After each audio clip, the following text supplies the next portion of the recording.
ఈ దినమునకు ఏర్పాటు చేయబడినటువంటి వాక్య భాగము కొరింథీయులు రాసినటువంటి మొదటి పత్రిక 3వ అధ్యాయము. కొరింథీయులు రాసిన మొదటి పత్రిక 3వ అధ్యాయము 6వ వాక్యము నుండి 9వ వాక్యం వరకు ఉన్న మాటలు చదువుకుందాం. నేను నాటి తిని, అపోల్లో నీళ్లు పోసెను, వృద్ధి కలుగు చేసిన వాడు దేవుడే. కాబట్టి వృద్ధి కలుగు చే దేవునిలోనే కానీ నాటువానిలోనైనను నీళ్లు పోయేవానిలోనైనను ఏమీ లేదు. నాటువాడును నీళ్లు పోయేవాడును ఒకటే. ప్రతి వాడును తాను చేసిన కష్టము కొలది జీతము పుచ్చుకొనును.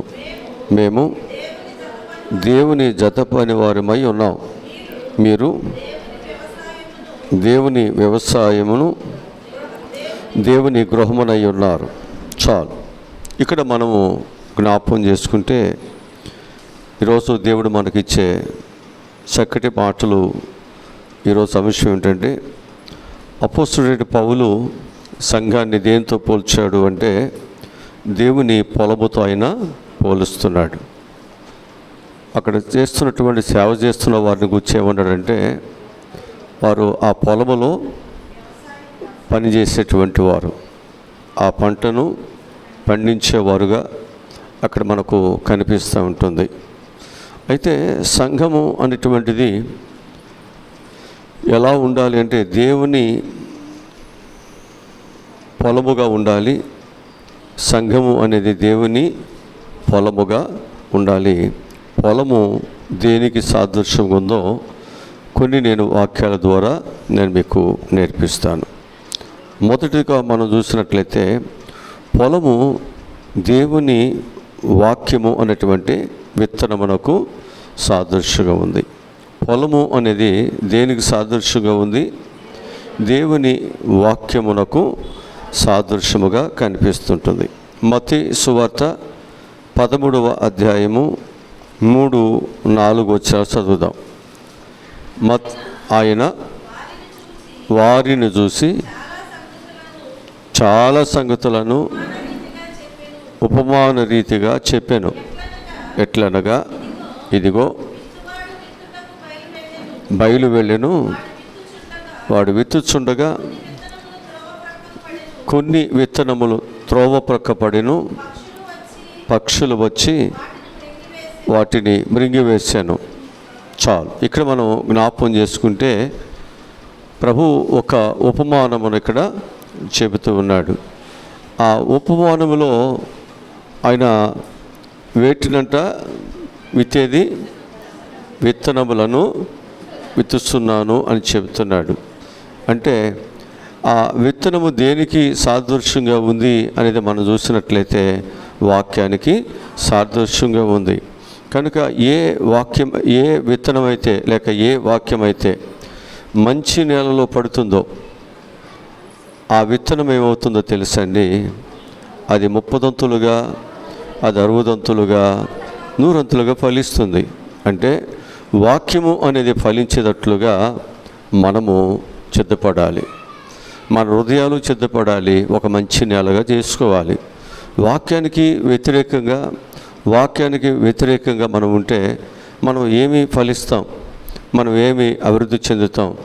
కనుక ఆ వాక్యము అనేటువంటిది నేను ఒక ఫలభరితమైన, ఒక సారవంతమైన, ఒక బలమైనటువంటి ఒక మంచి సంఘముగా లేదా ఒక మంచి బిడ్డగా దేవుడు నిన్ను చేయాలని ఆశపడుతున్నాడు. అందుకు మనం ఏం చేయాలంటే, ముందు వ్యవసాయదారుడుగానే ఆ వేసే విత్తనం కొరకు ఆ భూమిని ఏ విధముగా సిద్ధపరచుకుంటాడో, ఆ పంటకు తగినట్లుగా ఏ విధముగా ఆ భూమిని సిద్ధపరచుకుంటూ ఉంటాడో, మనము కూడా వాక్యానికి తగినట్లుగా ఎప్పటికప్పుడే మనము సిద్ధపడుతూ ఆ వాక్యమును నాలో ఫలించాలి. అది 30 ఫలించాలి, 60 ఫలించాలి, 100 ఫలించాలని మనందరం ఆశపడాలి. అలా ఆశపడితే ఆ వాక్యము నీకు ఫలభరితమైన జీవితాన్ని తృప్తి కలిగినటువంటి జీవితాన్ని నీకు అందిస్తుంది అని చెప్పి నేను మీ జ్ఞాపకంలోనికి తీసుకొస్తూ ఉంటున్నా. ఇక్కడ మనం జ్ఞాపకం చేసుకున్నట్లయితే ఇస్సాకు, అబ్రహాము యొక్క కుమారుడైనటువంటి ఇస్సాకు ఏం చేశాడంట, ఆయన కూడా విత్తనం వేసాను అని రాయబడింది. ఆదికాండము 24వ అధ్యాయము 63వ వాక్యాన్ని చదువుదాం. ఆదికాండము 24వ అధ్యాయము 63వ వాక్యము.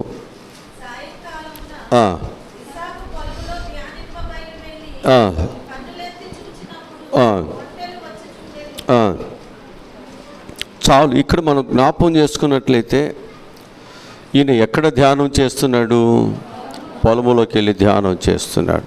చూసారా, ఆ పొలము అనేటువంటిది దేవుని వాక్యమునకు సాదృశ్యముగా కనిపిస్తుంది. కనుక ప్రతి ఒక్కరూ కూడా ఏం చేయాలంటే, మనము కూడా చక్కగా ఒక మంచి పొలములాగా మనం సిద్ధపడి అనేక విషయాల కొరకు మనం ఏం చేయొచ్చు అన్నమాట, ప్రార్థనలు చేయగలిగితే ఖచ్చితంగా నువ్వు మంచిగా పండుతావు. నీ ప్రార్థన ఫలిస్తాయి, నీ ప్రార్థనలు పరిపక్వం చెందుతాయి, నీ ప్రార్థనకు చక్కటి జవాబులు దేవుడు నీకు అనుగ్రహిస్తాడు. మరి మనం మంచి నేలగా మనందరము కూడా సిద్ధపడాలి. వాక్యము అనేటువంటి మంచి నేలగా మనం సిద్ధపడాలి అని చెప్పి నేను మీకు జ్ఞాపకం చేస్తూ ఉంటున్నాను.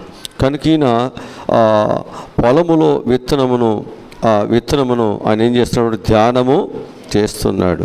ఇంకొక విషయం చెప్తాను. ఇక్కడ రూతు గ్రంథంలో ఒక మాట ఉంటుంది. రూతు గ్రంథంలో 2వ అధ్యాయము 16-17 వచనంలో ఆ పొలములోకి వెళ్ళి రూతు ఏం చేస్తుందంటే ఆ పరిగి ఏరుకున్నట్లు సందర్భం మనకు కనిపిస్తుంది.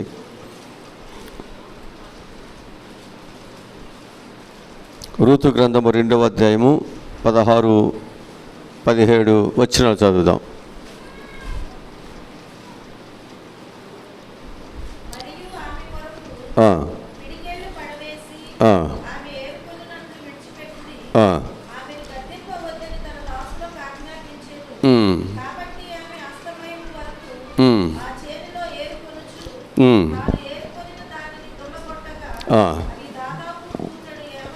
చాలు. ఇక్కడ మనకు జ్ఞాపకం చేసుకుంటే పొలములు ఏమేరుకుంటుంది? ఇందాక పొలములు ఆయన ఏం చేస్తున్నాడు? ఇస్సాకు అంతేనా, ధ్యానము చేస్తున్నాడు. అంటే ఏ పొలమైతే ఒక సారవంతముగా ఉందో అక్కడ నువ్వు చక్కగా ఏరుకొని, అక్కడ నువ్వు చక్కగా తృప్తిగా నీ పేదరికాన్ని, నీ ఆకలి దప్పికలను, నీ కష్టాన్ని ఏం చేసుకోవచ్చు? తీర్చుకోవచ్చు. అందుకు దేవుడు ఏం చేశాడంటే అక్కడ ఆ పొలములో ఆమె ఏరుకోవటానికి అన్ని ఏర్పాట్లను దేవుడు చేస్తున్నాడు. మనము కూడా చక్కగా దేవుడు మనకిచ్చేటువంటి ఈ సంఘం అనే పొలములో దేవుని వాక్యము అనేది దేవుడు నీకు అందిస్తుండగా దీన్ని మనం ఏం చేయాలి? పనులుగా గుప్పిళ్ళుగా మనము ఏరుకుంటే ఎంత సమృద్ధిగా మనం మోసుకెళ్ళవచ్చు, ఎంత సంతోషముగా ఆనందంగా మన ఇంటికి వెళ్ళొచ్చు. అంతేనా? పరిగి దొరకపోతే ఏడుపు, పరిగి దొరికితే సంతోషం. అంతే కదా? మనకు ఒడ్లు చక్కగా అనుకున్న దానికంటే ఎక్కువగా మన కష్టార్జితం మనకు దొరికితే ఎంత సంతోషం. అంటే ఇప్పుడు కాలం వాళ్ళకి పరిగుల గురించి తెలియపోవచ్చు. ఒకప్పుడు చాలామందికి ఆ పరిగి అంటే ఏంటో తెలుసు. పొలం వెళ్ళి దాన్ని ఏరుకొస్తూ ఉండేవాళ్ళు. కొద్దిమంది ఆ యొక్క ఆ పొలములో లేక ఆ యొక్క యజమానుడి దగ్గర పనిచేస్తున్నటువంటి వారికి ఆ సంవత్సరం అంతా వాళ్ళు పనిచేస్తారు కనుక కృతజ్ఞతగా వాళ్ళ యొక్క పొలాలలో కొంత పరిగి వాళ్ళకి అప్పగించేవాళ్ళు. ఈ చేయలేని వాళ్ళవే. వాళ్ళు చక్కగా ఏం చేసేవాళ్ళు? ఏరుకునేవాళ్ళు. దానిలో 10 బస్తాలు 20 బస్తాలు దొరుకుతూ ఉండే.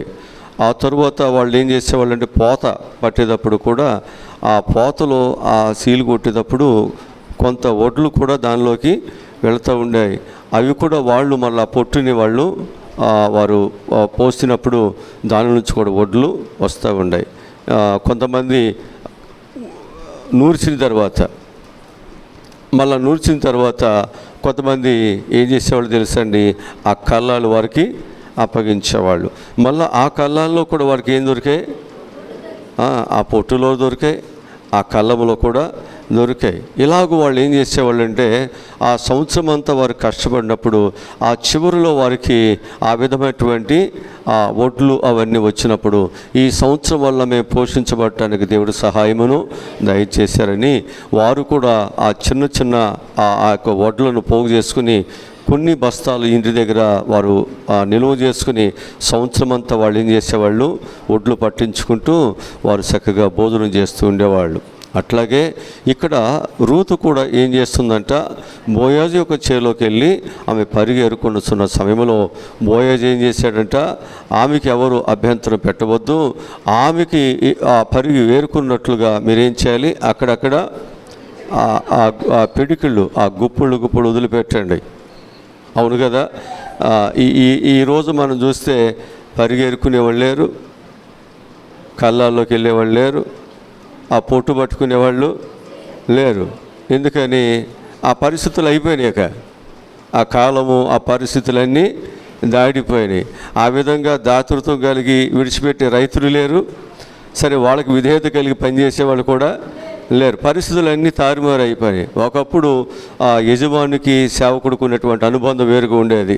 ఆ అనుబంధం ఎలా ఉండేదంటే వారి యొక్క సొంత పిల్లలాగా వారి పిల్లల్ని చదివించేవాళ్ళు, వాళ్ళ పిల్లల్ని పెళ్ళిళ్ళు చేసేవాళ్ళు, వాళ్ళకి ఇళ్ళు కావాలని కట్టేవాళ్ళు, వాళ్ళకి ఏం కావాలన్నా మేము అండగా ఉన్నాం, నీకేం పర్వాలేదనేవాళ్ళు.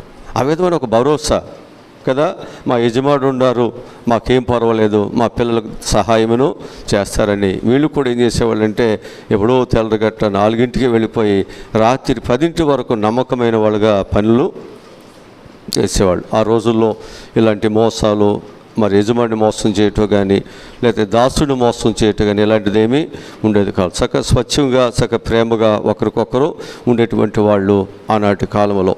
ఇప్పుడు ఇక్కడ మనం చూసినట్లయితే పొలము అనేటువంటిది దేవుని వాక్యము అనేటువంటి విత్తనమునకు సాదృశ్యముగా ఉంది కనుక నయోమి పొలములోకి వెళ్ళి ఏం చేసిందనమాట, గుప్పిళ్ళని వేరుకొని ఆమె సమృద్ధిగా తన ఇంటికి ఆమె తీసుకువెళ్ళింది. మనం కూడా దేవుని యొక్క సన్నిధిలో మనం ఏం చేయాలో తెలుసండి, వాక్యం అనే సమృద్ధిని మన ఇంటికి మోసుకెళ్ళాలి.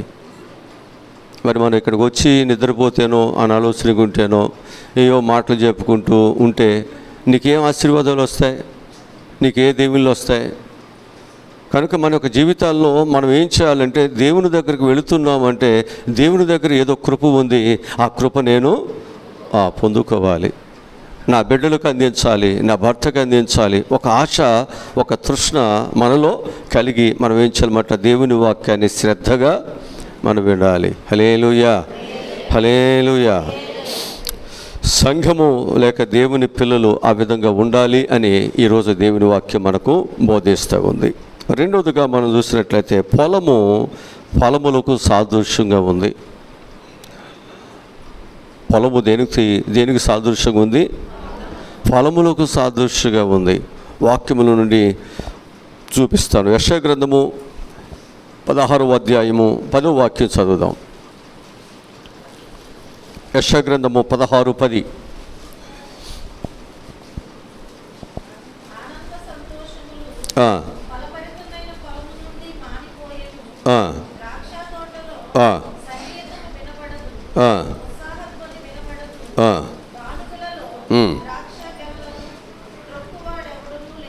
చూసారా, ఇప్పుడు పొలములో ఏముండాలి, పంట ఉండాలి, అంతేనా?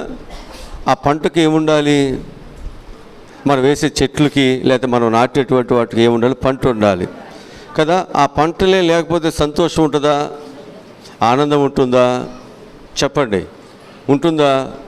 ఉండదు. అందుకే ఇక్కడ దేవుని వాక్యం మనకేం చేస్తుందంటే అది ఫలభరితమైనటువంటి పొలముల నుండి అంట ఏమైపోతున్నాయి అంట, మాడిపోతున్నాయి.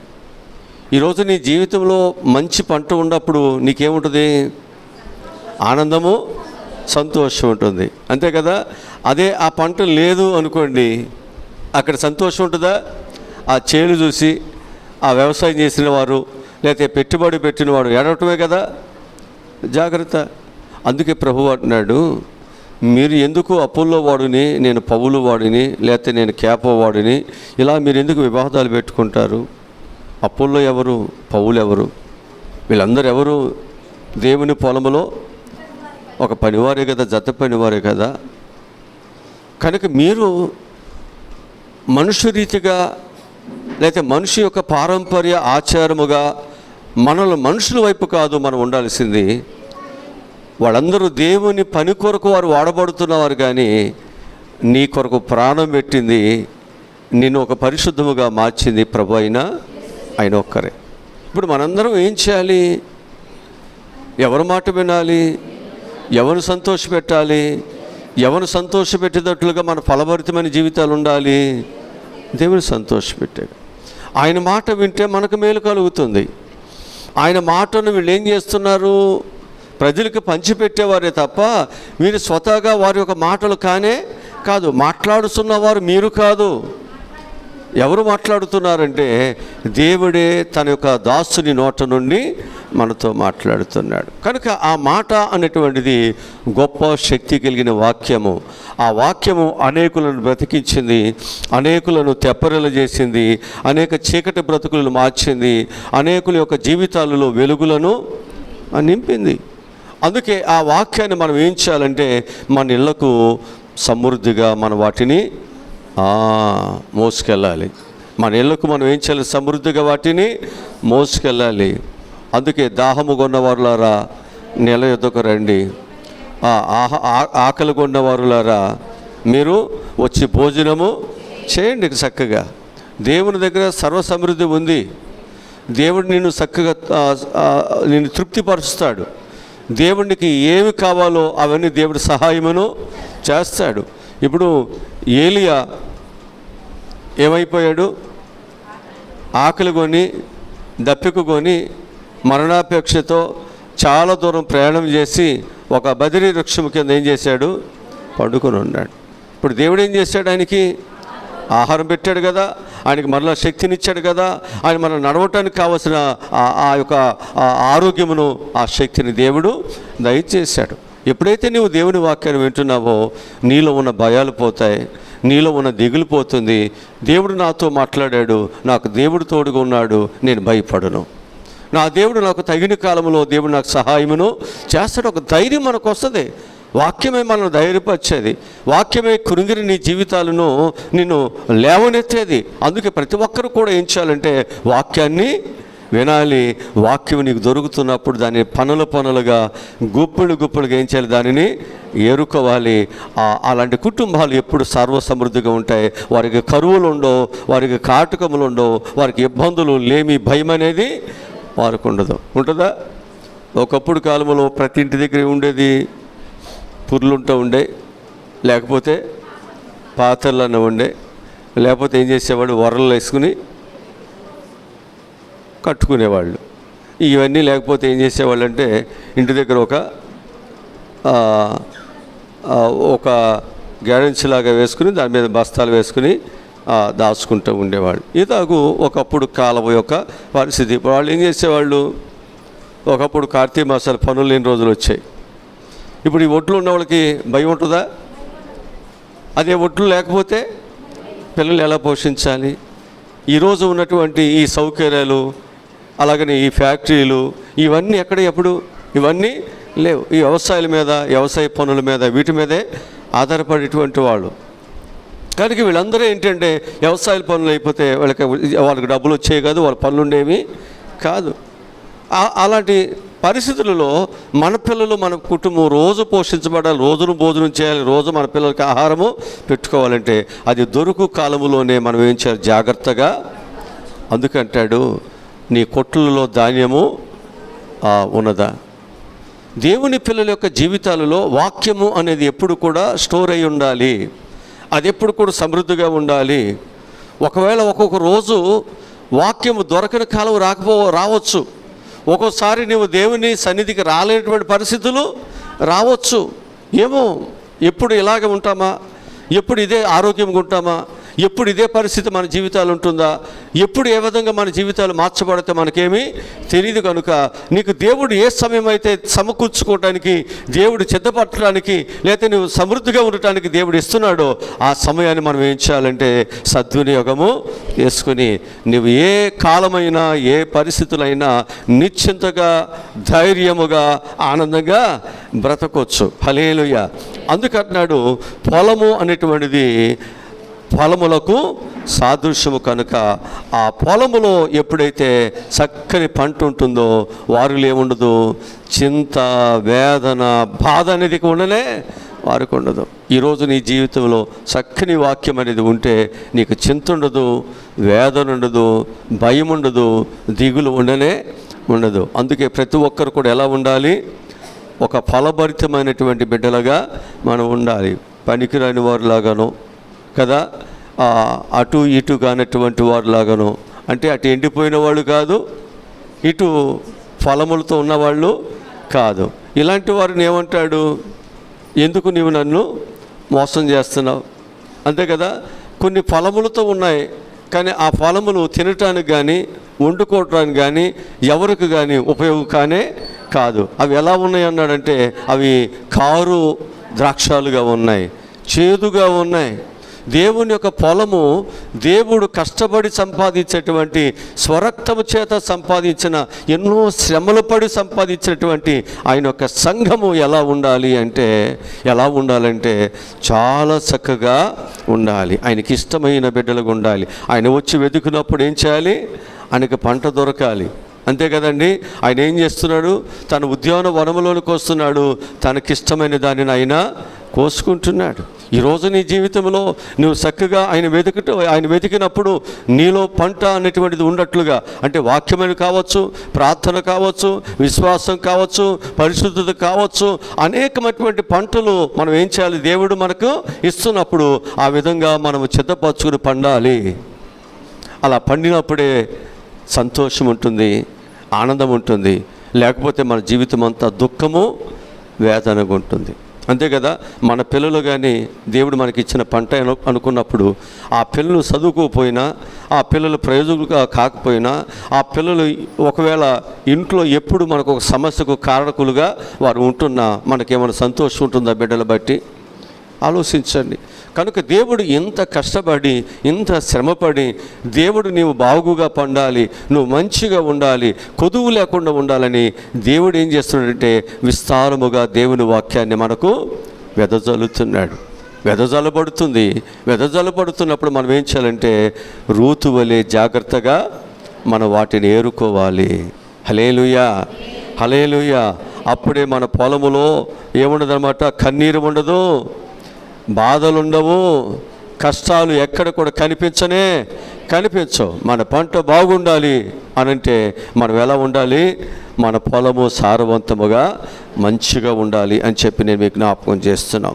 కనుక పొలము ఎలా ఫలిస్తుందో సంఘము కూడా అలాగే ఫలించాలి. ఒకరు ఇద్దరుగా, ఇద్దరు 10 మందిగా, 10 మంది 20 మందిగా, 20 మంది 40 మందిగా, 40 మంది 80 మందిగా, 80 మంది 160 మందిగా, ఇలా మనం ఏమవ్వాలి? ఫలిస్తూనే ఉండాలి. అలా ఫలిస్తుంటేనంట ప్రభు అంటున్నాడు, నువ్వు బహుగా ఫలించుట నాకు ఇష్టం అంటాడు. హల్లెలూయా. మరి ఫలించలేకపోతే దేవుడికి ఇష్టమా? ఏమన్నాడు? ఫలించని ప్రతిదానిని, ఫలింపని ప్రతిదాన్ని ఏం చేయమన్నాడు? లేదయ్యా ఫలిస్తులే అనమన్నాడా? జాగ్రత్త. ఫలించని ప్రతిదాన్ని దేవుడు ఏమన్నాడు? అగ్నిగుణములు పడేసేయండి. ఎందుకు పండిస్తుంది? ఎందుకు? ఆ స్థలం వేస్ట్, అదంతా వ్యర్థమవుతుంది. ఈరోజు నేను మీకు జ్ఞాపకం చేస్తున్నాను, మనం ఫలించటానికి దేవుడు మనల్ని ఈ స్థలములోనికి చేర్చుకున్నాడు. దూరస్థులమైన మనల్ని సమీపస్తులుగా దేవుడు చేసుకున్నాడు. ఇప్పుడు మనం ఫలించుకోకుండా మనం చక్కగా దేవుడు వాక్యమైనటువంటి ఆ చక్కని ఆ పంటను లేకపోతే దేవుడు మనకి ఇస్తుండగా వాటిని మనం సమకూర్చుకోకుండా నిర్లక్ష్యముగా కానీ లేకపోతే ఇంక ఇతరితర విధానంలో కానీ ఒకవేళ మనం ఉన్నామా, రేపొద్దుండే నీ జీవితంలో నీ నష్టాన్ని, నీ కష్టాన్ని, నీ వేదనను ఎవ్వరు కూడా తీసివేయలేరు. జాగ్రత్త. అందుకు దేవుడు విస్తారమైనటువంటి చక్కని దేవుడు పంటను, వాక్యం అనే పంటను దేవుడు మనకు ఇస్తున్నాడు. ఇప్పుడు మనం ఏమవ్వాలి? ఫలించుదాం. ఫలించాలి లేదా? దేవుని సంఘం ఎప్పుడు కూడా ఫలించాలి లేదా? ఫలించాలి. ఆ ఫలించడానికి మనందరం కూడా ఏం చేయాలి? పని చేయాలి. దేవుని పనిలో మనందరం కూడా నమ్మకముగా పనిని మనం చేయాలి. దేవుని పనిని చెడగొట్టవద్దు, దేవుని పనికి వ్యతిరేకంగా ఉండవద్దు. మనం ఏం చేయాలంటే ముందు మనం ఒక మంచి స్థితిని సంపాదించుకోవాలి, లేదా ఒక మంచి పేరు సంపాదించుకోవాలి. అంటే ఆ మంచి పేరుకి ముందు కొన్ని కష్టాలు, కొన్ని బాధలు, కొన్ని ఓర్పు, కొన్ని సహనాలు, ఇవన్నీ ఉంటాయి కదా. ఆ మంచి పేరు ఒకేసారి ఏకదముగా రాదు. వచ్చిన వెంటనే మనకు ఆ మంచి పేరు రావాలి, నేను వచ్చిన వెంటనే అందరూ నా మాట వినాలి, నేను వచ్చిన వెంటనే నేను చెప్పిందల్లా ఇక్కడ జరిగిపోవాలి అంటే ఎవరు వినేవారు కాదు. మనం ఏం చేయాలి అంటే మనం అనుకున్నది జరగాలి, లేకపోతే అక్కడ మనకు ఒక మంచి గౌరవం రావాలంటే ముందు అక్కడ గౌరవం వచ్చేటట్లుగా మన యొక్క సాక్ష్యము, మన ప్రార్థన, మన భక్తి ఉన్నప్పుడు అందరూ ఏం చేస్తారు? ఆటోమేటిక్గా నేను గౌరవిస్తారు. అంతే కదా. అనేక మంది ఉండగా మనల్ని ఏం చేస్తారు? ప్రార్థన చేయడానికి మనం పిలుస్తారు. అనేక మందిగా మనం ప్రత్యేకంగా వారు చూసుకుంటారు మనల్ని. ఎందుకని అంటే వారు నిన్ను చూస్తున్నారు.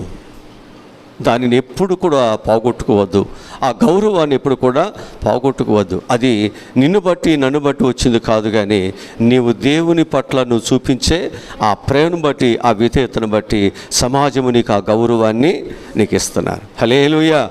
కనుక రెండవది ఏమిటనమాట? పొలము అంటే ఫలములకు సాదృశ్యం. కనుక సంఘము కూడా ఎలా ఉండాలి? చక్కని ఫలములతో ఎప్పటికప్పుడే క్షేమ అభివృద్ధి చెందుతున్నటువంటి సంఘముగా ఉండాలి. అది నెల నెల అదేం చేయదంట? కాపు మానదంట కదా, ఆకు వాడదంట. అదేమవుతుంది? నెల నెలకు చక్కగా కాపు కాస్తూనే ఉంటుందంట. అలాంటి చక్కని సారవంతమైన నీటి కాలువల యోరన నాటబడిన దేవుని బిడ్డలుగా, దేవుని సంఘముగా మనం అభివృద్ధి పరచబడదాం. అలాగ అభివృద్ధి పరచబడటానికే దేవుడు మనకి ఇలాంటి చక్కని ఉపవాస కూడికలను దేవుడు ఇస్తున్నాడు. దీనిని కూడా మనం పాడు చేసుకుంటే, దీనిని కూడా ఒకవేళ నువ్వు నిర్లక్ష్యం చేస్తే ఎలా ఫలిస్తావు? ఎలా నువ్వు అభివృద్ధి చెందుతావు? దేవునికి ఇష్టమైన వాడుగా ఎలా మార్చబడతావు? ఆలోచించండి జాగ్రత్తగా. మన క్షేమం కొరకు దేవుడు అనేక ఏర్పాట్లను, అనేకమైన పనులను దేవుడు మన కొరకు దేవుడు జరిగిస్తున్నప్పుడు మనం చక్కగా మనం ఏం చేయాలన్నమాట? దేవునికి లోబడదాం, విధేయత కలిగి ఉందాం. ఆయన నడిపిస్తున్నప్పుడు నడుద్దాం. ఆయన ఎప్పుడు మనకు ఒక మంచి స్థితి ఇస్తాడో అప్పుడు వరకు మనం ఏం చేయాలి? దేవుని బలిష్టమైన రెక్కల కింద దీన మనసు కలిగి పని చేయాలి, నమ్మకంగా పని చేయాల్సిందే. అంతే కదా. మోషే తర్వాత యెహోషువ నాయకత్వం రావాలి అంటే ఆయన ఏం చేశాడు? నాయకుడికి లోబడ్డాడు. నాయకుడు చెప్పిన ప్రతి పనిని ఆయన చేశాడు. ఏమనుకున్నాడు? నాయకుని దృష్టిలో నమ్మకస్తుడుగా ఉన్నాడు. అలా ఉండాలి సంఘంలో. నీకు ఏదైనా ఒక బాధ్యత అప్పగించాలన్నా, నిన్ను ఒక స్థానంలో కూర్చోబెట్టాలన్నా, నువ్వు ఒక బాధ్యతగా నువ్వు ఇక్కడ నమ్మకం చూపించాలి. ముందు సంఘాన్ని చక్కగా నడపగలవని, చెప్పింది చక్కగా టాలెంట్గా చేయగలవని మాకు కావాలి. అక్కడ ఒక ప్రూఫ్ కావాలి. అక్కడ ఆ ప్రూఫ్లు ఏమి లేకోకుండా నేను తీసుకొచ్చి కూర్చోబెట్టావు అనుకోండి, నువ్వేం చేస్తావో? కష్టపడిన సంఘాన్ని లేదా సమకూర్చిన దాన్ని ఏం చేస్తావు? ఎవడు తెలుసు? ఇవన్నీ సంపాదించిన డబ్బులు తీసుకెళ్ళి పిల్లలకి ఇవ్వగలుగుతాం మనం? ఎప్పుడు ఇస్తున్నాం? మన పిల్లలేగా. మన తర్వాత మనం ఇచ్చిన ఇవ్వకపోయినా మనం చనిపోయిన తర్వాత కూడా ఆస్తి అలదే కదా. అయినా మనం ఏం చేస్తున్నాం? మన పిల్లలకు ఒక వయసు, మన పిల్లలకు ఒక జాగ్రత్త, మన పిల్లలకు ఒక స్థితి వచ్చిన తర్వాతే వాళ్ళకు బాధ్యతల్ని అప్పగిస్తాం. లేకపోతే వాటిని వ్యర్థంగా పాడు చేస్తే రేపొద్దుండే పిల్లలు ఏమైపోతారు? మనది అయిపోతుంది, మన తరం అయిపోతుంది. రేపు వచ్చే తరానికి ఏంటి పరిస్థితి? అందుకే ముందు ఏం చేయాలంటే ఆ తరములు, ముందు తరములు ఉన్న వాళ్ళు జాగ్రత్తగా మనం ఉన్నప్పుడు నెక్స్ట్ వచ్చే తరానికి వెళితనేది లేకుండా అన్నీ బాగుంటాయి.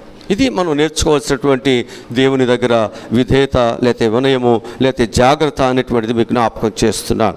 ఇక మూడవదిగా మనం చూసినట్లయితే పొలము అనేటువంటిది సమృద్ధికి లేక పచ్చదనానికి సాదృశ్యముగా కనిపిస్తున్నాయి.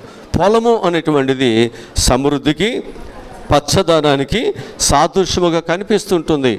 సామెతల గ్రంథము 28వ అధ్యాయము సామెతల గ్రంథము 28వ అధ్యాయము 19వ వాక్యం చదువుదాం. 28:19.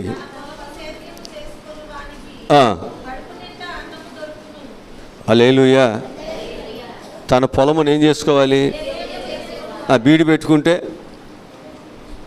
తన పంటను పట్టించుకోకుండా ఉంటే పొలం ఉండా ఒకటే, అంతేనా? ఇప్పుడు పొలము ఉన్నవాడు ఏం చేసుకోవాలి? సేద్యం చేసుకోవాలి. సేద్యం చేసుకుంటే ఏమవుతుంది? కడుపు నిండా అందుకంటున్నాడు బీడు భూములను తినండి. ఏమిటిని దున్నాలి? బీడు భూములను దున్నాలి. ఆ బీడు భూములు ఏమున్నాయి? గచ్చ పొదలు, బలురకిచ్చ చెట్లు, అనేకమైన పొదలు దానిలో ఉన్నాయి. ఇప్పుడు వాటిని మనం ఏం చేయాలి? దున్నుకోవాలి, చదును చేసుకోవాలి, మెత్తని చేసుకోవాలి. ఒక సారవంతమైన భూమిగా దానిని మనము మార్చుకోవాలి. ఇలా నువ్వు ఎప్పుడైతే సిద్ధపడుతున్నావో, ఇలా ఎప్పుడైతే నువ్వు కష్టపడుతున్నావో, ఈ విధంగా ఎప్పుడైతే నువ్వు దిద్దుకోవటం, సరి చేసుకోవటం, ఒప్పుకోవటం, దేవుని బిడ్డగా దినదినం దేవునికి దగ్గరగా రావటం ఎప్పుడైతే నువ్వు నేర్చుకుంటున్నావో నీకేమీ కొదువా? హల్లెలూయా. మరి ఇలా లేకుండా, ఒక సారవంతమైన భూమిగా లేకుండా, దిద్దుబాటు లేకుండా, ఒప్పుకోలు లేకుండా, దేవుని వాక్యం చెప్తున్నా సరి చేసుకోకుండా, దేవుని వాక్యం మీద ఇంట్రెస్ట్ లేకుండా, మన ఇష్టానుసరమైనటువంటి విధానంలో ఇంకా ఇలాగే ఉంటే మనకు ఏం సంతోషం ఉంటుంది? ఏ సమృద్ధి మనకు దొరుకుతుంది? ఆలోచించండి, వాక్యముల నుంచి ఆలోచించండి. కీర్తన 107వ కీర్తన 36వ వాక్యాన్ని చదువుదాం.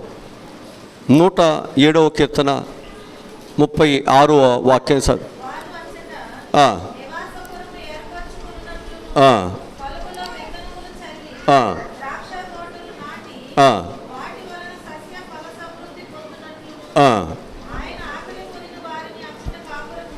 హల్లెలూయా.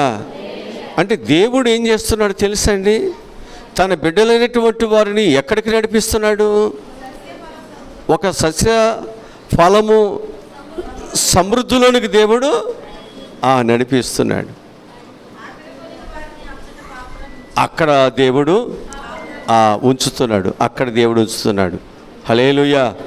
ఈరోజు దేవుడు నీ జీవితంలో నువ్వు ఏ ఆకలి కొన్నావు? ఏ ఆకలి కొన్నావు? అందుకంటే ఆకలి కొన్న వారులారా ఏం చేయాలంట? దేవుని దగ్గరకు వచ్చి నువ్వు ఆకలి తీర్చుకోండి. దాహము కొన్న వారులారా దేవుని దగ్గరకు వచ్చి ఆయన ఇచ్చే నీళ్లను మీరు త్రాగి దప్పిక తీర్చుకోండి.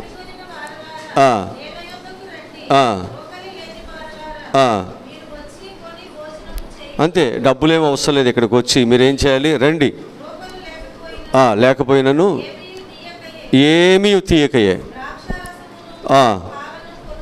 పాలనను కొనండి. ఎందుకు? దేవుడు నీకు ఒక చక్కటి ఆహారం ఇస్తున్నాడు, దేవుడు నీకు మంచి స్థితిని ఇస్తున్నాడు. ఇక్కడ నీకేమీ ఖర్చు లేదు కదా, మరి నువ్వెందుకు వ్యర్థమైన వాటికి ఖర్చు చేస్తున్నావు? ఎందుకు నువ్వు వ్యయపరుస్తున్నావు?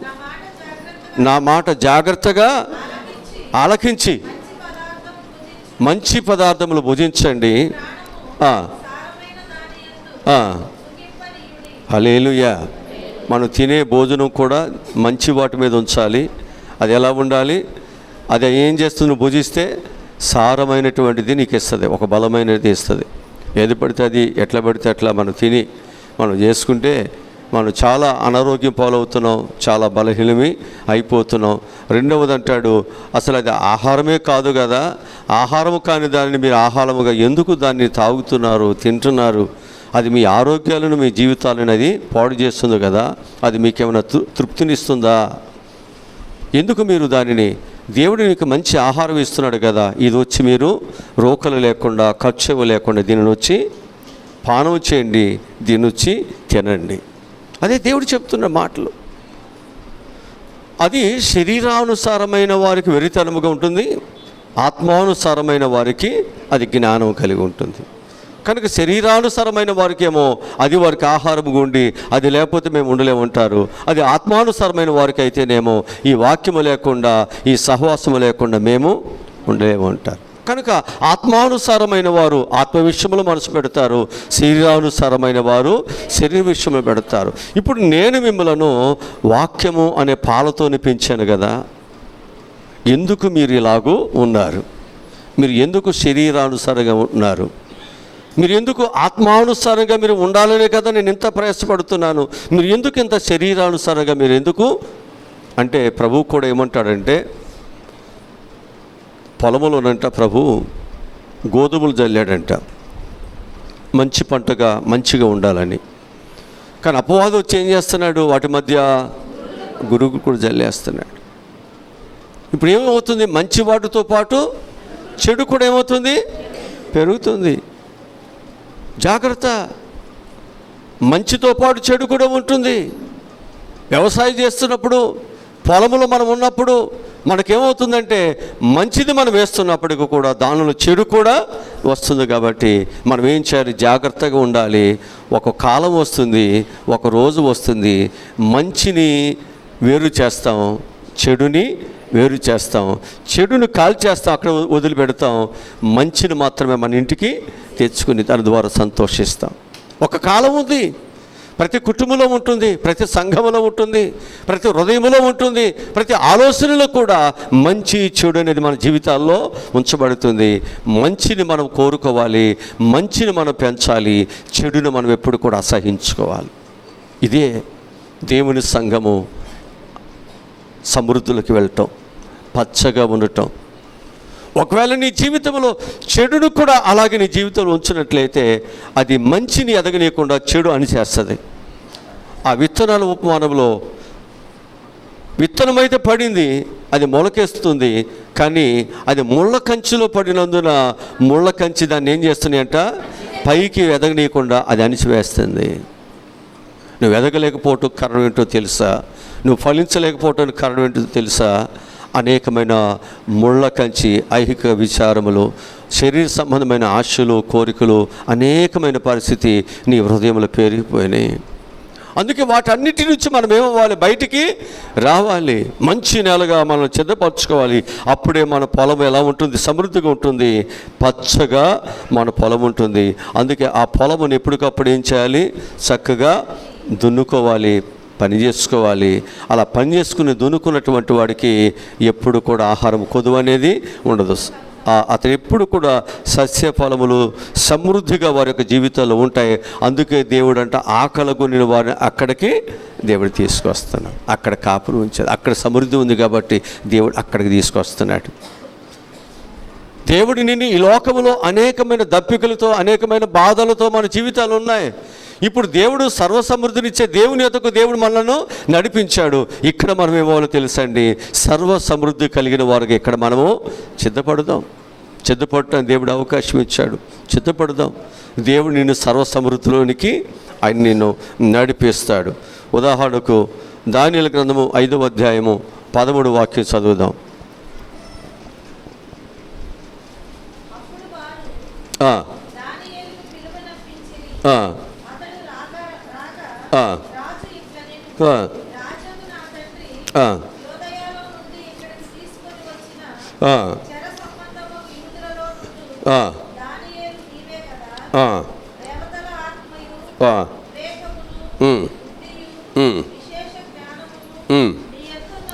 చూసారా, దేవుని బిడ్డకి ఎన్ని ఉన్నాయి? దేవతల యొక్క ఆత్మ ఉంది, వివేకం ఉంది, బుద్ధి ఉంది, విశేషమైన జ్ఞానము మేము ఉంటున్నాం. ఎక్కడి నుంచి వచ్చారంటే ఈయన? ఎక్కడి నుంచి వచ్చాడంట? యోదయ నుండి ఇక్కడికి మీరు ఒక యూదుల నుంచి శారగా ఇక్కడికి మీరు వచ్చారు కదా. ఇక్కడికి వచ్చినప్పుడు మేము మిమ్మల్ని చూస్తున్నాం, నీలో ఇన్ని టాలెంట్లు ఉన్నాయి, ఎంత చక్కగా పచ్చగా ఎదుగుతున్నాం. అందుకే దేవుడు వారిని అక్కడ స్థానికుల కంటే కూడా దానిని ఏం చేశాడు? ఆ ముగ్గురు ప్రధానుడుగా దేవుడు ఆయనని హెచ్చింపజేశాడు. నీలో చక్కని పచ్చదనము, ఈ చక్కని విధేయత, ఈ ప్రార్థన, ఈ విశ్వాసము, ఈ భక్తి భావాలు ఎప్పుడైతే మనలో ఉంటాయో దేవుడు నిన్ను హెచ్చిస్తాడు. నేను గొప్పవాడిగా చేస్తాడు. దానియేలు ఏమన్నా నన్ను ప్రధానంగా చేసుకొని రికమెండేషన్ ఏమి ఉందా అక్కడ? ఒక బానిసకి ఏమైనా ఉంటుందా? అవసరం లేదండి. రికమెండేషన్లు ఏమి అవసరంలా. నీ భక్తి నిన్ను హెచ్చేస్తుంది, నీ ప్రార్థన నిన్ను హెచ్చేస్తుంది, నీ నీతి నిన్ను హెచ్చేస్తుంది, నీకు దేవునితో ఉన్న సంబంధము నేను గొప్పవానిగా చేస్తుంది. అంతే కదా. ఎక్కడో పొలములో గొర్రెలు కాసుకునేటువంటి దావీదుని దేవుడు ఏం చేశాడు? పిలిపించాడు. ఎంతమందిని దాటించాడు? 7 దాటించాడు కదా. ఆ యెషయా ఇంట్లో ఉన్నటువంటి 7 కుమారుల్ని దాటించి 8వ వాడైనటువంటి చివరి వాడైన కనిష్ఠుడైనటువంటి ఆయన ఇంటి దగ్గర కూడా లేడు. ఎవరి దృష్టిలో అర్హత యోగ్యత కలిగిన వాడుగా లేడు ప్రజల దృష్టిలో, కానీ దేవుని దృష్టిలో అర్హత కలిగిన వాడుగా ఉన్నాడు. కాబట్టి దేవుడు ఏమన్నాడు? ఒకరిని హెచ్చించటానికి, ఒకరిని తగ్గించడానికి ఆయనకి అధికారం ఉంది. కాబట్టి ఆయన ఇప్పుడు ఏం చేస్తున్నాడు? సమయం వచ్చింది. తన భక్తికి ప్రతిఫలములు, తన ప్రార్థనకు ప్రతిఫలములు, తన నీతికి ప్రతిఫలములు, ఆయన పొందిన దెబ్బలకు, కష్టములకు, అవమానములకు ప్రతిఫలములు దేవుడిచ్చే సమయం వచ్చేసింది. ఆ సమయంలో దేవుడు ఏం చేశాడు? ఆయన నిలబెట్టేసి ఇప్పుడు ఏం చేశాడు? ఆయనని ఇశ్రాయేలుకి అబ్బా ఎంత ఊహించగలమా? ఈరోజు మీకు జ్ఞాపకం చేస్తున్నాను, దేవుడు మన జీవితాలను అలా సర్వసమృద్ధిలోనికి పచ్చగా నీ జీవితాలను దేవుడు ఉంచాలని ఆయన్ని నడిపిస్తున్నాడు. ఇక్కడికి వచ్చావు నువ్వు, ఒక పచ్చని జీవితం నీకు దేవుడు ఇవ్వాలని ఆశపడుతున్నాడు. నువ్వేం చేయాలి? ఆ పచ్చగా ఉండాలి అంటే నువ్వు దేవుని మీద, వాక్యం మీద కదా చక్కగా ఆ దేవుని వాక్యము నీలో ఫలించినట్లుగా నీ హృదయాన్ని, నీ జీవితాన్ని ఏం చేయాలి? జాగ్రత్తగా సిద్ధపరచుకోవాలి, దున్నుకోవాలి. విడిచిపెట్టవలసిన వాటిని విడిచిపెట్టండి. దేవుని కొరకు పొందుకోవాల్సినటువంటి విధానాన్ని పొందుకోండి. దేవుని కొరకు ఎలా నేను బ్రతకాలో అనేది దానిని జ్ఞానంతో నేర్చుకోండి. జాగ్రత్తగా మన ప్రభు పిల్లలుగా మనం సాగిపోగలిగినట్లయితే దేవుడు గొప్పగా మనకు సహాయములను చేస్తాడు. అలాగే సంఘము ఎప్పుడు కూడా విశ్వాసులతో పచ్చగా ఉండాలి. సంఘం ఎప్పుడు ఎలా ఉండాలి? విశ్వాసులతో పచ్చగా ఉంటే కొదువు ఉంటుంది. అక్కడ ఏ సమస్య వచ్చినా ఏం చేస్తారు? విశ్వాసులు ప్రతి సమస్యను ఏం చేస్తారు? చక్కగా డీల్ చేస్తారు. అలాంటి జ్ఞానము కలిగిన, ప్రార్థన కలిగిన బిడ్డలుగా ఉన్నప్పుడు మనం ఏదైనా డీల్ చేయొచ్చు, దేనినైనా మనము ఎదుర్కోవచ్చు. ఎలాంటి తెగులునైనా, ఎలాంటి పరిస్థితినైనా మనం ఏం చేయొచ్చు? నీ పంటను, లేకపోతే నీ ఎదుగుదలను, లేకపోతే నీ క్షేమాన్ని పాడు చేసేటువంటి ఎలాంటి దానినైనా మనం ఏం చేయొచ్చు? దాని మీద దాడి చేసి దాన్ని దూరపరచుకోవచ్చు. నీ బిడ్డలను, నీ కుటుంబాన్ని, నీ సంఘాన్ని, నీ విశ్వాస జీవితాన్ని, నీ భక్తి జీవితాన్ని జాగ్రత్తగా కాపాడుకోవచ్చు. హల్లెలూయా. అలా ఎప్పుడు కూడా సంఘం ఎప్పుడు కూడా అలాగే ఉండాలి అని చెప్పి మీకు జ్ఞాపకం చేస్తున్నాను. ఇక 4వదిగా మనం చూసినట్లయితే పొలము అందానికి సాదృశ్యం, సొగసుకి సాదృశ్యం. చాలామంది ఏం చేస్తారు? ఈ ఫోటోల కోసం, వీటి కోసం వెళ్ళేవారు, మంచి బ్యాక్గ్రౌండ్ పడాలి, మంచిగా ఉండాలనుకునే వాళ్ళు ఎక్కడ పోతారు కదా? పొలాల్లోకి. చక్కగా చెట్లు, రకరకాల పంటలు, రకాల డిజైన్ ఉండేటువంటి ఏరియాలకు న్యాచురల్గా అనమాట అక్కడికి వెళ్ళి చక్కగా ఫోటో షూట్ చేసుకుంటారు. ఇక్కడ కూడా వాక్యం చెప్తుంది, పొలము అనేటువంటిది కూడా ఎలా ఉండాలంట? అందముగా ఉండాలి. ఎలా ఉండాలి? అందముగా ఉండాలి. అందం అంటే శరీర సంబంధమైన అందము కాదు. అందము మోసకరము, సౌందర్యము వ్యర్థమే. ఈ అందము కాదు దేవుడు కోరేది. అందము అనేటువంటిది ఏది అంటే నీ ఆధ్యాత్మికమైనటువంటి సౌందర్యమును నీ రాజు కోరుతున్నాడు. నీ రాజు ఏది కోరుతున్నాడు? నీ ఆత్మ సంబంధమైన సౌందర్యాన్ని దేవుడు కోరుతున్నాడు. అలాగని శరీర సంబంధమైన రాజు దేని కోరుతాడంటే జుట్టు బారుగుందా, ఎర్రగుందా, 5 అడుగులు ఉందా, 5'4" ఉందా, 5'6" ఉందా, నెలకు ఒక 30,000 తెస్తుందా, 1,00,000 రూపాయలు తెస్తుందా, వాళ్ళు పుట్టినిచ్చేమో డబ్బులు వస్తాయా, కట్నం బాగా చేస్తుందా? ఈ రాజు అయితే ఇవన్నీ చూస్తాడు. ఆ రాజు ఏమో 5 చోట్ల ఆయన ఏం చూస్తున్నాడు? మన అంతరంగ సౌందర్యాన్ని చూస్తున్నాడు. ఇక్కడ ఉన్న పొలము ఏ సౌందర్యం? అంతరంగ సౌందర్యం. అయ్యగారు అంతరంగ సౌందర్యం బాగా ఉండాలన్నాడు కదా, చింపురుగా వచ్చారు. అట్లేం వద్దు. చక్కగా నీట్గా నీకున్న దానిలో మంచిగా రండి, చక్కగా నీట్గా రండి. నేను సేవలోకి వచ్చినప్పుడు ఇట్లాగే ఈ లెంట డేస్ పెట్టినప్పుడు అందరూ జిబ్బురుగా తలస్నానం లేకుండా తలదూకోకుండా ఈ బట్టలన్నీ చినిగిపోయి ముడతలు కూడా వేసుకొచ్చారు. ఏంటమ్మా అని అడిగితే వాళ్ళు అంటారు, అయ్యగారు ఏసై చచ్చిపోయాడుగా, తలస్నానం చేయకూడదు, బట్టలు మంచిగా కట్టుకోకూడదంట, అన్నం కూడా తినకూడదంట. చూసారా? అంటే వాళ్ళు భావన ఏంటంటే యేసు ప్రభువారు చనిపోయినటువంటి వాటిని మనం ఇక్కడ జ్ఞాపకము చేసుకున్నాం కాబట్టి చనిపోయినప్పుడు ఎలా ఉంటాం, మొఖాలు కడుక్కోకుండా వేదనతో బాధలతో ఎలా ఉంటాం, అలా ఉండాలి. వాళ్ళ అభిప్రాయం, వాళ్ళ అభిప్రాయాన్ని తప్పుపట్టలేదు, కానీ వాళ్ళకి అర్థం కావట్లేదు. అప్పుడు చెప్పాను, అలా కాదమ్మా, మనం ఉండాల్సింది చక్కగా నీట్గా రావాలి. మనం నీట్గా వచ్చి మనం ఏం చేయాలంటే చక్కగా దేవుని దగ్గర మనం ఏం చేయాలి, ఆయన మన పట్ల చేసినటువంటి కార్యాలను, ఆయన మన పట్ల చేసినటువంటి ఆ రక్షణ కార్యాలు జ్ఞాపకము చేసుకుని మరలా ఆయనను సిలువ మరణానికి అప్పగించకుండా ఆయన ఏదైతే మనల్ని విడిపించాడో, ఆ బంధకాల నుంచి దేవుడు ఏదైతే మనం విడిపించాడో, ఇప్పుడు మరలా తిరిగి మనం ఏమవద్దు, దాసత్వం అనే కాడి కిందకి వెళ్ళొద్దు, మళ్ళీ ఆయన్ని శ్రమ పెట్టవద్దు, ఆయన మళ్ళీ సిలువ మరణానికి అప్పగించవద్దు, లేదా ఆయన గాయాలు మళ్ళీ మనము రేపొద్దు. జాగ్రత్త కలిగి ప్రేమ కలిగి ఉందాం, అంతే కదా. ఆయన ప్రేమించేవారు ఎలా ఉండాలి, ఆయన దుఃఖ పెట్టవద్దు. ఆయన ప్రేమించే వాళ్ళు ఎలా ఉండకూడదు, ఆయన గాయపెట్టేటట్లుగా మన సాక్ష్యాలు, మన ప్రవక్తన ఉండకూడదు. ఆయనకి సంతోషం కలిగించడానికి మనం ఎన్ని బాధలైనా ఎన్ని కష్టాలైనా భరిస్తూ మనం ఏం చేయాలి, ఆయన బిడ్డలుగా మనం ఉందాం. హల్లెలూయా. కనుక పొలము అనేటువంటిది దేనికి సాదృశ్యము, అందానికి సాదృశ్యం. యెహెజ్కేలు గ్రంథము 31వ అధ్యాయము 4వ వాక్యం చదువుదాం. యెహెజ్కేలు గ్రంథము 31వ అధ్యాయము 4వ వాక్యం చదువుదాం.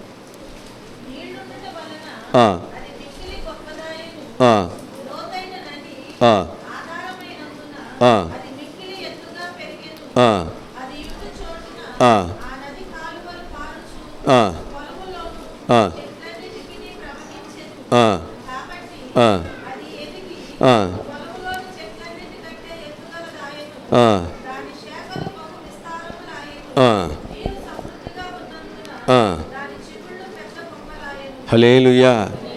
ఎలా ఉంటుంది, నీళ్లు ఇవన్నీ ఉంటే చెట్టు ఎప్పుడు ఎలా ఉంటుంది, చక్కగా పచ్చగా ఉంటుందా, సౌందర్యంగా ఉంటుందా? అది అవన్నీ లేకపోతే ఏమవుద్ది, అవన్నీ లేకపోతే ఏమవుద్ది, ఎగిలిచ్చిపోద్ది, ఆకులన్నీ రాలిపోద్ది, మూడుబారినట్టుగా కనపడద్ది, జీవం లేని దానికి కనపడద్ది, అంతే కదా. ఇప్పుడు ఈ చెట్టు కంట చక్కని నీరు వెళుతుందంట, లోతుగా ఉన్నాయంట, అది ఆయా స్థలాల్లోకి వెళుతుందంట. ఆయా స్థలాల్లో ఉన్నటువంటి చెట్లన్నీ ఏమవుతున్నాయి, ఎత్తుగా ఎదుగుతున్నాయంటే. హలే చూసారా? అన్నిటికంటే అంటే దేవుని యొక్క ఉద్దేశం ఏంటంటే, దేవుని ఉద్దేశం ఏంటంటే నువ్వు అందరికంటే ఎత్తైన స్థితిలో దేవుని నిలబెట్టాలి.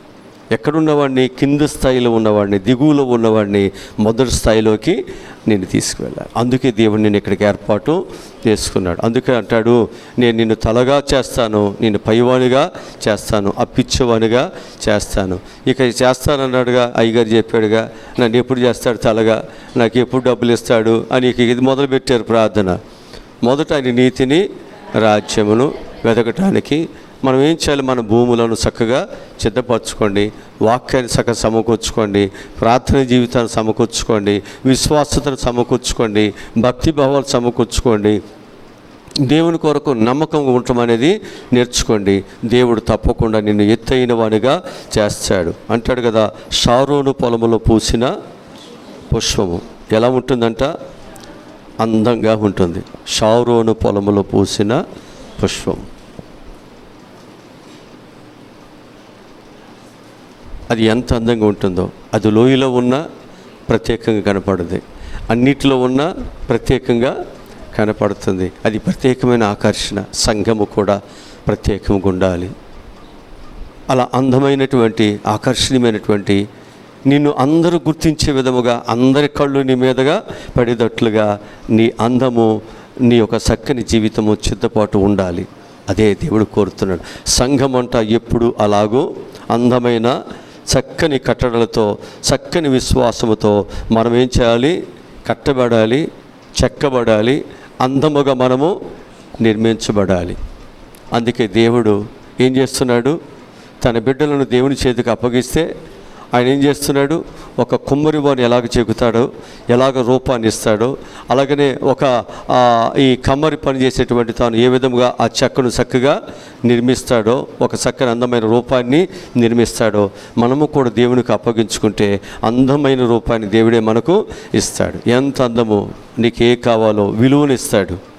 యోగ్యత లేని నిన్ను దేవుడు యోగ్యత కలిగిన బిడ్డగా ఆయన చేస్తాడు. హల్లెలూయా. అందుకు మనందరం కూడా ఎవరికి అప్పగించుకోవాలి, దేవునికి అప్పగించుకుందాం. ఐదవదిగా మనం చూసినట్లయితే సంఘము అనేటువంటిది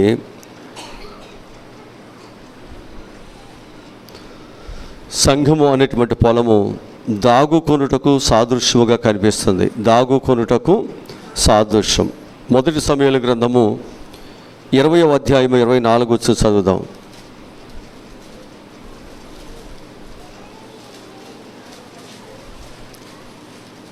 మొదటి సమూయేలు గ్రంథము 20వ అధ్యాయము 24వ వాక్యము.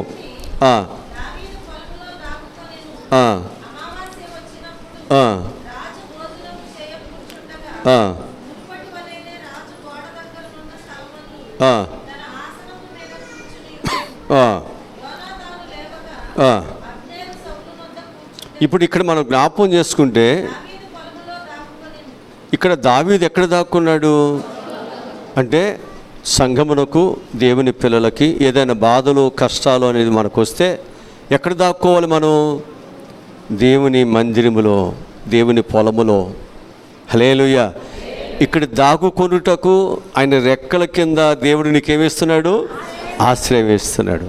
అందుకే ఆయన రెక్కలు నిన్ను కప్పుతాయి, ఆయన రెక్కలు నీకు ఆశ్రయం ఇస్తాయి, ఆయన రెక్కలు నీకు నీడను ఇచ్చి ఏ అపాయము, ఏ దుష్టుడు నిన్ను ఎత్తుకుని పోకుండా దేవుడు నిన్ను కాపాడుతాడు. దేవుని సన్నిధి అనేక కష్టాలు బాధలు వచ్చినప్పుడు ఇక్కడికి వచ్చి నువ్వు ప్రార్థన చేసుకుంటే కదా, అంటాడు కదా, కోరాహు కుమారులు దేవుని బలిపీఠము దగ్గరకు వచ్చి వాళ్ళు ఏమంటారు అక్కడ ఆ బలిపీఠములు అంటే వాళ్ళు ఎలా పోల్చుకున్నవాడు, వానకోవిల వాక్యం తీయండి, కీర్తన గ్రంథంలో ఉంటుంది, 84వ కీర్తనలో ఉంటుంది. అయ్యో, నేను చెప్తే ఉండదని తీయాలి, మీరు ఉట్టి మాటలు చెప్తే ఉంటేట.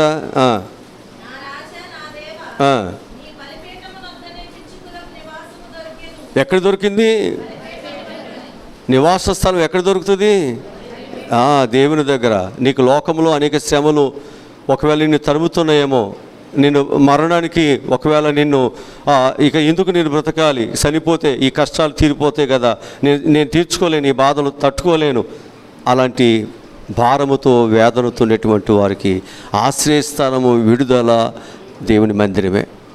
దావీదు అందుకే ఆ పొలములో ఏం చేశాడంటే ఆయన దాగుకొన్నాడు. హల్లెలూయా, హల్లెలూయా. కనుక నీ జీవితంలో నీవు దాగుకోవటానికి ఒక ఆశ్రయస్థానము దేవుడు మనకు ఇచ్చాడు.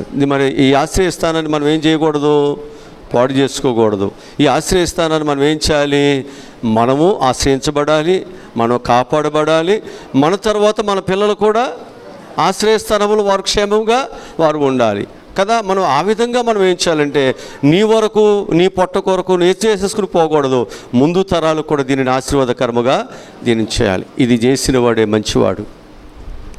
అలాగూ దివ్య దృష్టి, దూరదృష్టి మనం అన్నిటిని కలిగి జాగ్రత్తగా మనము నడుచుకోవాలి. మనం ఎట్లా పడితే అట్లా, మనం దేని పడితే దానిని ఎట్లా పడితే అట్లా మన బాధ్యతలు అప్పగిస్తే మనం కష్టపడినటువంటిది మన ఆలోచనలన్నీ పాడైపోతాయి. అందుకే జాగ్రత్తగా మనం ప్రతి పనిని మనము చేసుకోవాల్సినటువంటి అవసరం మన మీద ఉంది. హల్లెలూయా.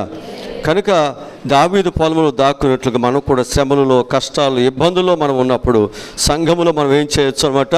ప్రార్థనతోను, వాక్యముతో ఏం చేయొచ్చు? మనం చక్కగా సరి చేసుకోవచ్చు, ధైర్యం పొందవచ్చు. ప్రార్థన ద్వారా ఎన్నో కార్యాలు తొలగించుకోవచ్చు, ఎన్నో మేలులు పొందుకోవచ్చు. అందుకే దైవ సన్నిధి నీవు దాగుకోవటానికి ఒక మంచి ఆశ్రయస్థానము. ఇక ఆరోదుగా మనం చూసినట్లయితే పొలము అనేటువంటిది సంఘము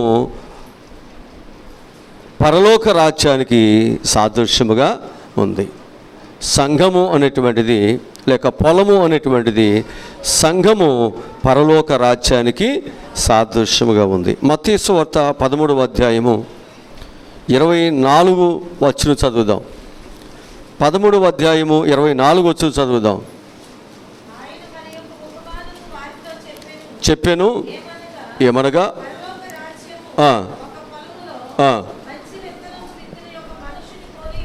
హల్లెలూయా. పరలోక రాజ్యం ఎలా ఉంది? తన పొలములో మంచి విత్తనములు విత్తిన ఒక మనుషుని పోలి ఉన్నది. అంటే మనం ఎలా ఉండాలి? సంఘం అనేది పరలోక రాజ్యానికి సాదృశ్యముగా మనం ఉండాలి. అంటే మనల్ని చూసేవాళ్ళు ఎలా ఉండాలన్నమాట, వీళ్ళు నిజంగా పరలోక సంబంధమైన బిడ్డలనండి అన్నట్లుగా ఇక్కడ ఉండాలి. సంఘము అలా అనేకులకు పరలోక సంబంధమైనటువంటి ఆ యొక్క బిడ్డలుగా ఆ పరలోక సంబంధమైనటువంటి ఆ దృశ్యాలు మనలో చూపించేవారుగా మన యొక్క నడవడిక, మన యొక్క ప్రార్థన అన్నీ కూడా ఉంచబడాలి. ఇక చివరిగా మనం చూసినట్లయితే 7వదిగా మనం చూసినట్లయితే సంఘము అనేటువంటి పొలము ఆశీర్వాదానికి సాదృశ్యంగా ఉంది. సంఘము అనేటువంటిది పొలము, సంఘము అనేటువంటి ఆ పొలము దేనికి సాదృశ్యంగా ఉందన్నమాట? ఆశీర్వాదానికి సాదృశ్యంగా ఉంది. ఆదికాండము 39వ అధ్యాయము 5వ వాక్యాన్ని చదువుదాం. ఆదికాండము 39:5 వాక్యం.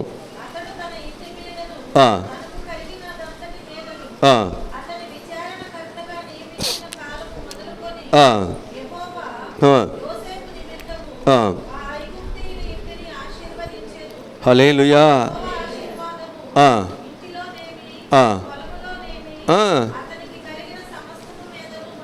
చూసారా, ఇక్కడ మనం జ్ఞాపకం చేసుకుంటే సంఘము అనేటువంటిది ఒక పొలము. ఆ పొలము ఎలా ఉండాలన్నమాట? ఆశీర్వాదకరముగా ఉండాలి. ఆశీర్వాదకరంగా మనం ఉంటే సంఘము ఆశీర్వాదకరంగా ఉంటుంది, మన ఇల్లు ఆశీర్వాదకరంగా ఉంటుంది, మనకు కలిగిన అన్నీ కూడా ఎలా ఉంటాయి? ఆశీర్వాదకరంగా ఉంటుంది. కనుక మనం ఏమవ్వాలన్నమాట? మనము ఆ విత్తనం మంచిదైతే అంతేనా, పంట కూడా బాగుంటుంది. ఇప్పుడు విత్తనం బాగోలేదు, మంచిదని ఇచ్చారు, దాన్ని పొలంలో జల్లాం, అది నాణ్యతగా లేదు, రైతుకి ఏమవుతుంది ఆ సంవత్సరం? అంతే కదా, నాణ్యత లేని విత్తనాలు అమ్మితే రైతు మోసపోవటమే సంవత్సరం అంతా కష్టపడింది. అందుకే ఇక్కడ దేవుడు చెప్పేది ఏమిటంటే, దేవుని యొక్క పిల్లలు అనేటువంటి వారు ఎలా ఉండాలంటే ఒక ఆశీర్వాదకరముగా ఉండాలి. దేవుడు అందుకొరకు మన కొరకు ఎంతో కష్టపడ్డాడు, శ్రమపడ్డాడు. ఈరోజు మనందరం కూడా ఎలా ఉండాలి? ఒక ఆశీర్వాదకరమైన పంటను పండించిన వారుగా, ఒక ఆధ్యాత్మికముగా మనం అందరం కూడా అభివృద్ధిని సాధించేవారుగా మనం ఉండాలి. అలా ఉన్నప్పుడు పచ్చగా ఉన్న చోటకి అందరూ వెళతారు, ఆశీర్వాదం ఉన్న చోటకి అనేక మంది వస్తారు. కనుక మనము ఆశీర్వాదకరంగా మనం ఉంటే అనేకులు ఏం చేస్తారు? వస్తారు కదా అక్కడికి. ప్రార్థన జీవితం కలిగిన వారి దగ్గరికి వస్తారా లేదా? వాక్యం ఉన్న దగ్గరికి వస్తారా లేదా? అందుకంటాడు, ప్రభు నన్ను పచ్చిక బయలులోనికి శాంతికరమైన జలముల యొద్దకు నడిపించుస్తున్నాడు. మనం ఏం చేయాలో తెలుసండి, పచ్చిక బయలులోకి అనేకులను ఆకలిగొన్న వారిని, బాధలలో కష్టాల్లో ఉన్నవారు దేవుని మందిరములు వారు దాగుకోవటానికి, వారికి చక్కని ప్రార్థన సహాయములను అందించి వారిని బలపరచడానికి సంఘం ఎప్పుడైతే పచ్చగా దేవుని కొరకు పనిచేస్తుందో నువ్వేమవుతావు? సంఘం అంత ఆశీర్వాదకరంగా ఉంటుందా? సంతోషంగా ఉంటుందా? అలా ఉండటానికి దేవుడు ఏం చేశాడు? తన సర్వస్వాన్ని మన కొరకు దారబోసాడు. దేవుడి మాటలు మన ఎన్నికల్లో దేవుడు దీవించునుగాక. ఆమె తల్లు ముచ్చండి, ప్రార్థన చేసుకుందాం. మా ప్రభువా, ఈరోజు చెప్పిన విశేషమైన మాటలు ఎందుకనంటే సంఘము అనేటువంటిది ఒక పొలముతో నువ్వు పోల్చావు. ఆ పొలము ఎలా ఉండాలో కొన్నినైనా సాదృశ్యాలు మాకు చెబుతూ మేము కూడానైనా అలా ఉంటే ఒక ఆశీర్వాదకరంగా ఉంటామని, పచ్చగా ఉంటే మా యొక్క జీవితాలు మంచిగా ఉంటాయని ఈరోజునైనా చాలా విషయాలు మాకు నేర్పుతూ వస్తున్నాం. కనుక ముళ్ళ పొదల్లో ఉన్న, గచ్చ పొదల్లో ఉన్న షారోను పుష్పం ఎలాగో చక్కగా అది లోయలో కూడా ఎంత ఆకర్షణీయంగా ఉంటుందో, కష్టాల్లో ఉన్న, బాధల్లో ఉన్న, ఇరుకులో ఉన్న అయా దేవుని పిల్లలు ఒక ఆకర్షణీయముగానే, పచ్చగానే, మంచిగా ఉండాలి. ఆ విధంగా ప్రభా భక్తి భావాలతో మేమందరం ఉంటాం. సహాయములను దయచేయండి. ఈ చిన్ని సంఘమును నీ గొప్ప హస్తమునకు అప్పగిస్తుండగా చక్కగా మీరు బిడ్డలనైనా క్షేమకరమైనటువంటి స్థితిలో వారు ఆశీర్వాదకరముగా వారు ఎదుగునట్లు సహాయములను దయచేయమని యేసు నామములో ఈ మనవులు ఈ ప్రార్థనలు అడిగి పొందుకుని ఉన్నాము తండ్రి. ఆమేన్. మన పరమ తండ్రి అయిన దేవుని ప్రేమ, కుమారుడైనటువంటి యేసు క్రీస్తు వారి యొక్క దైవ కృప, పరిశుద్ధాత్మని నిత్య ఆదరణ, కాపుదల, భద్రత సదాకాలము తోడై ఉండునుగాక. ఆమేన్.